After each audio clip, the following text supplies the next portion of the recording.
Isso aí, nós estamos aqui com o economista Marcos Cardoso e eu quero começar essa entrevista, Marcos, destacando uma frase que você acabou de falar. Nós conversávamos aqui antes de entrar no ar. Não é a quantidade que a pessoa ganha, né? Mas sim o que ela faz com essa renda que ela ganha. Acho que isso é o essencial para a educação financeira, não é?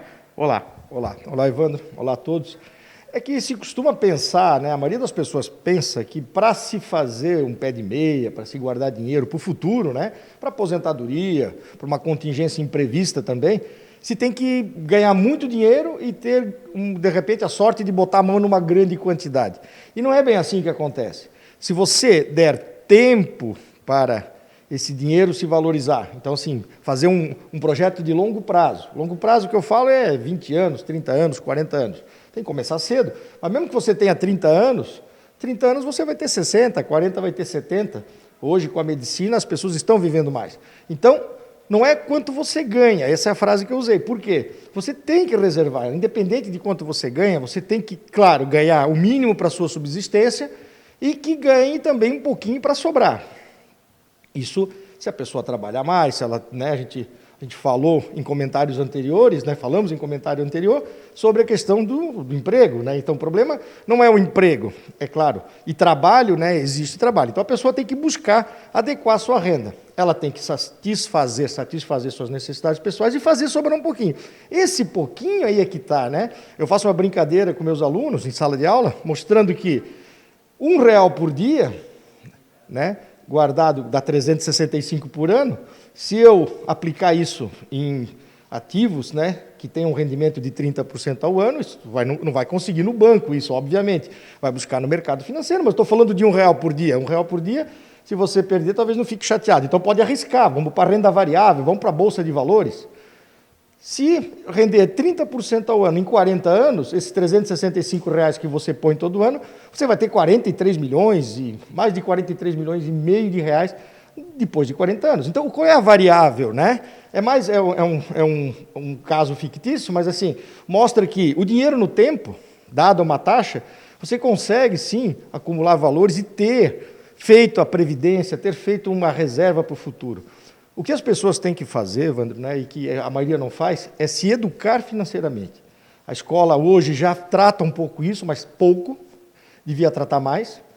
E as pessoas devem procurar entender como é que o dinheiro funciona, como deve fazer sua reserva. Isso é educação financeira, então buscar esse tipo de informação. Hoje todo mundo tem seu celular, entra nos aplicativos de busca, Google e etc., lá você tem muita informação a respeito disso. Então, essa informação ela está muito disponível e se a pessoa, mesmo com a renda menor, né, não é só quem tem muito dinheiro, aliás, conheço pessoas que ganham muito dinheiro e não guardam dinheiro, não conseguem ter um padrão de vida fora daquilo que elas deveriam. Se você conseguir guardar um pouquinho e der tempo para ele com uma taxa adequada, né, correndo os riscos adequados, você consegue sim fazer aquela reserva que você tanto sonhou. Com atitude, sabendo como aplicar o seu dinheiro. Isso é a educação financeira, é ela que vai te dar isso. Então, busque esse tipo de informação e comece o quanto antes a fazer esse teu pé de meia, fazer essa reserva, investir, mesmo que seja pouco. No tempo, isso pode levar, né, gerar um grande bolo financeiro que vai te ajudar muito depois, lá quando as perninhas ficarem mais fraquinhas, né, e a gente chegar na aposentadoria. E mesmo para quem estiver apertado, né, quiser sair do vermelho, vale essa dica também, né? Planejamento é tudo. Primeira coisa é equilibrar as contas. Começa a ver onde é que está o problema. Todo mundo tem um ponto de equilíbrio. Vejo pessoas querendo fazer muito mais do que a renda permite. E fazendo coisas erradas, né? Comprando bens que são muito maiores do que deveriam ser comprados naquela época. Nada contra comprar a casa, o carro. Mas existe um tempo certo para isso. E para a maioria das pessoas, a casa e o carro não são os bens que eles deveriam estar procurando comprar. O aluguel, às vezes, resolve bem o problema. Né? Nós temos aí uma cultura patrimonialista que nos fala que nós devemos ter a nossa casa, nós devemos ter o nosso carro. Muitas vezes não é preciso.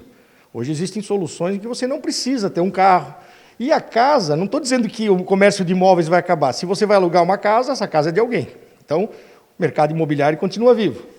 Só que eu costumo falar numa palestra que eu faço, chamado Saúde Financeira e Prosperidade. Os bens que impedem, né, que a maioria das pessoas atinja o grau de prosperidade que um dia elas sonharam, é a casa própria e o carro. Estou dizendo que não é para comprar casa? Não. Estou dizendo que o mercado imobiliário vai acabar? Não. Se alguém vai alugar uma casa, essa casa tem que ter um proprietário.